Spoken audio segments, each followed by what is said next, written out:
જય આદિવાસી! ભારત માતા કી ઇન્કલાબ! મિત્રો, આજે હું જ્યારે ડેડિયાપાડા, નર્મદા અને આદિવાસીની ધરતી ઉપર આવું છું ત્યારે મને ભારતના એ મૂળ આદિવાસીઓ નજરે પડે છે જેણે આ ધરતીને બચાવી છે. સાહેબ, જળ જંગલ જમલને તમે બચાવી છે. સાહેબ, આજે મને ગર્વ થાય છે કે એક આદિવાસીનો દીકરો જેલમાં છે, એને બચાવવા માટે, એના સમર્થન માટે આ 1.5 લાખ સિગ્નેચર પેલા ઝાટકે તમે કર્યું છે. આ નરેન્દ્ર મોદીની તાકાત નથી કે આ કરી હતી. નરેન્દ્રભાઈ મોદીની તાકાત નથી કે આટલા સમયમાં એ 1.5 લાખ સિગ્નેચર એના સમર્થનમાં કરી શકે. મિત્રો, એ તમારી તાકાત છે, મૂળ આદિવાસીઓની તાકાત. સાહેબ, મને એક વિડિયો જોયો હમણાં 4 દિવસ પહેલા, તમે જોયો હશે, પંજાબમાંથી. જોયો કે નથી જોયો? જોયો કે નથી જોયો? મને હમણાં અમે અહીંયા બધા ભેગા હતા, નિરંજયભાઈ કહેતા હતા કે ઈ વિડિયો પછી તો આદિવાસી સમાજ અંબાજીથી ઉમરગામ સુધી નક્કી કરી લીધું કે ચેતરભાઈ વસાવાને જેલમાં અહીંના માત્ર ભાજપના નહીં, ઉપર સુધીના લોકોએ જેલમાં નખાવડાવે છે.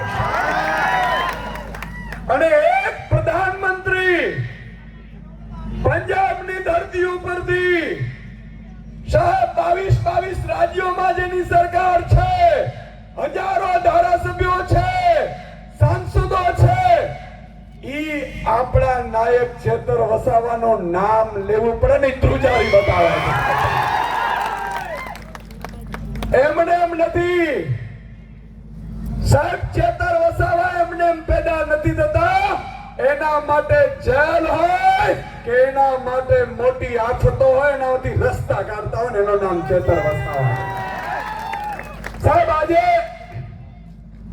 તમને એ ખબર પડી ગઈ કે નહીં કે આ જેલમાં નખાવાનું કાળુતરું કોને રચ્યું તું? ખબર પડી ગઈ? પડી ગઈ? મિત્રો, આજે એક ન્યૂઝપેપરમાં સમાચાર આવ્યા છે. ભાજપ પણ એવું કે છે વારંવાર કે સુદાનભાઈ, તમે ને ચેતરભાઈ ને આ બધા લોકો તમે એમ કહો છો કોર્ટે સજા આપી છે, ભાજપે નથી આપી, કોર્ટે સજા આપી છે. મિત્રો, મારી પાસે એક આજનો જ સમાચાર છે. આ ભાજપ વાળાની એક-એકની પોલ ખોલી નાખતા સમાચાર છે. એ તમારી સમક્ષ હું વાંચવા માંગીશ. આ બરોબર મીડિયા વાળાને પણ કહું છું કે લેજો. બીજી વાર ભાજપ વાળાની ઓકાત ન હોવી જોઈએ કે ચેતર વસાવાની જેલમાં રાખવાની હિંમત કરે. સાહેબ, એક સમાચાર છે કે ગુજરાતની કોર્ટમાં 16 લાખ કેસ પેન્ડિંગ છે. 16 લાખ. કેટલા? કેટલા?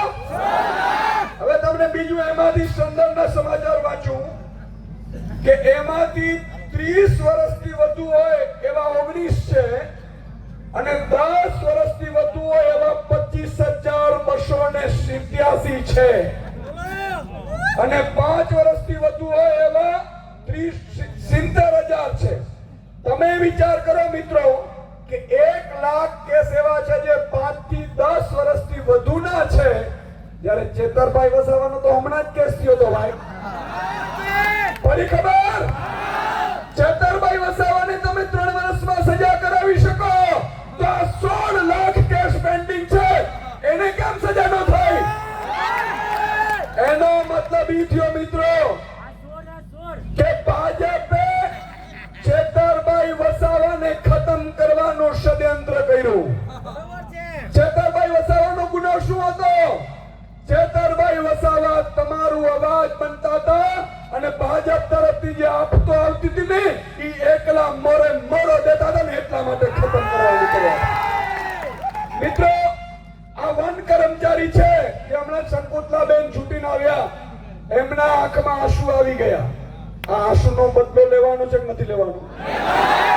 મિત્રો, હમણાં સંકુતલાબેન રડતા હતા, વર્ષાબેને કહેતા હતા કે અમે એકલા છીએ. આપણા મનોજભાઈએ પણ વાત કરી, રાધિકાબેને પણ કરી. પણ મિત્રો હું કહેવા ઈ માંગુ છું કે આ લોકો ભાજપ વાળા વન કર્મીઓના માધ્યમથી ચેતરભાઈ ઉપર કેસ કરાવડાવ્યો, બરોબર કે નહીં? હવે આદિવાસી ખેડૂત એના રાત્રે 2 વાગે એના ખેતરમાં વન કર્મીઓ ઉભો પાક લડી નાખે તો પેલી જવાબદારી તો મનસુખ દાદાની આવતી હતી સાંસદ. સાચું કે નહીં?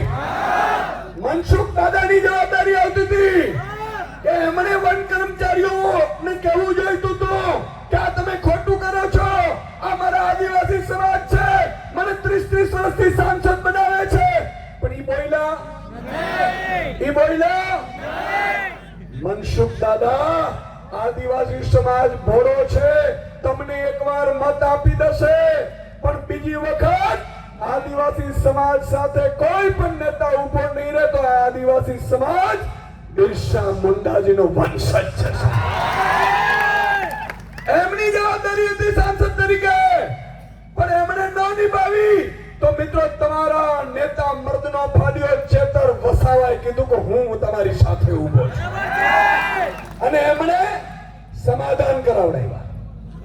એમણે વન કર્મચારીઓને ધારાસભ્ય તરીકે કીધું કે આ તમે ખોટું કરો છો.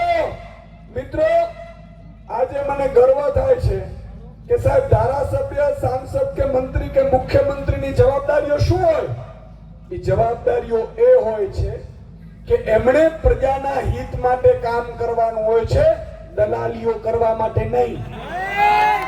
આજે ભાજપના કેટલા સાંસદો છે મિત્રો? હું અહીંથી કહેવા માંગુ છું કે વલસાડના સાંસદે ચેતરભાઈ વસાવાને લઈને નિવેદન કર્યું છે. કર્યું છે કે નથી કર્યું? મિત્રો તમે એક ફોન કરજો વલસાડના આદિવાસી સમાજમાં, ઉમરગામ, પારડી, કપરાડા, ધરમપુર, વલસાડ, આ બધે તમે ફોન કરીને કહેજો કે આપણા ચેતરભાઈ વસાવાની સામે આ ધવલ પટેલે નિવેદન કર્યું છે, આવતી ચૂંટણીમાં ધવલ પટેલ જીતવાનો જોઈએ. સાહેબ આ કરવું જોઈએ કે ના કરવું જોઈએ? એકતા બતાવી જોઈએ કે ન બતાવી જોઈએ? મિત્રો એટલા માટે કે આદિવાસી સમાજ માટે બોલી નથી શકતા, એ ભાજપની પીપોડી થઈ ગયા છે. આજે ગણપત વસાવા છે, આટલા સમયથી મંત્રી રહ્યા. ગણપતભાઈએ ક્યારે જળ જંગલ જમીનનો મુદ્દો ઉઠાવ્યો હોય તો મને કયો સાહેબ? ની જમીનનો મુદ્દો ઉઠાવ્યો હોય તો કયો? આદિવાસી સમાજ 30 વર્ષથી પછાત છે મિત્રો, આ ભાજપના કારણે. અને ભાજપ તો આપણે વનવાસી કરવા નીકળ્યું હતું, બરોબર કે નહીં? ભાજપ એવું કહેતું હતું આ તો વનવાસી છે. અરે વનવાસી નથી ભાજપ બનાવો, તમારો જન્મ નતો થયો ને ત્યાંના મૂળ આદિવાસીઓ અમે છીએ. અમે આ ધરતીના માલિક છીએ, જળ જંગલ જમીનના મુદ્દા અમે ઉઠાવીએ છીએ. તો મિત્રો આજે આ એક મેસેજ આપવો જોઈએ. આજે આ 1.5 લાખ સિગ્નેચર સાથે આપણે જશું કલેક્ટર ઓફિસે, પણ કલેક્ટરની તાકાત નથી, ઈ ઉપર નહીં કહી શકે. એટલા માટે જ આપણે રાષ્ટ્રપતિ શ્રીને લખ્યા છે, અને આવેદનમાં બહુ ક્લિયર સાથે લખ્યું છે. આવેદન હું વાંચતો હતો મિત્રો, આ આવેદનમાં આપણે એમનો જવાબ પણ લેશું. આજે 1.5 લાખ સિગ્નેચર અહીંયા થઈ છે. 27 તારીખે રાધિકાબેન ની ટીમ છોટા ઉદેપુરમાં પણ આવો સંમેલન કરવાના છે. ભાજપ વાળા એક દિવસ ચેતર વસાવાને જેલમાં રખાવશે, 1 લાખ આદિવાસી ઉભા થઈને ભાજપની સામે પડશે. અને આ એકતા રાખવી પડશે મિત્રો, આપણે એકતા આપણે રાખવી પડશે. જો આપણે એકતા નહીં રાખીએ તો આ લોકો હવે જળ જંગલ જમીન તો ઠીક, આદિવાસી સમાજને ભાજપ રેવા પણ નહીં દે. આ આપણી અસ્તિત્વની લડાઈ છે સાહેબ, અને ભાજપને ખબર હોવી જોઈએ, અને ખબર પડવી જોઈએ કે ભગવાન બિરસા મુંડા જો અંગ્રેજોની સામે ન ઝૂક્યા હોય તો એના વંશજ છે. ભાજપ તમારી ઓકાત નથી અમને ઝુકાવી, અને એ ને થોડા દિવસે તાળા દેખાઈ ગયા સાહેબ 18 દિવસના એક દીકરાને આ ભાજપે જેલમાં નખાવડાવ્યું અને હું આજે કહીને જાઉં છું મેં ડેડિયાપાડામાં પણ કીધું હતું કે ભગવાન કૃષ્ણ જેલમાં જન્મ્યો હતો અને ચેતર વસાવા થોડીક ઉંમર થઈ જશે પછી એ 18 દિવસનો યુવાન ભાજપનો કાર્ડ બનીને સાહેબ જન્મ્યો છે યાદ રાખજો એને તમે જેલમાં નખાવ્યા તેનો ગુનો શું હતો હજી તો એને ખબર નહોતી કે આને રોટલી કહેવાય આને મામો કહેવાય આને કાકો કહેવાય આને ભાજપિયાઓ કહેવાય આ ખબર પણ નહોતી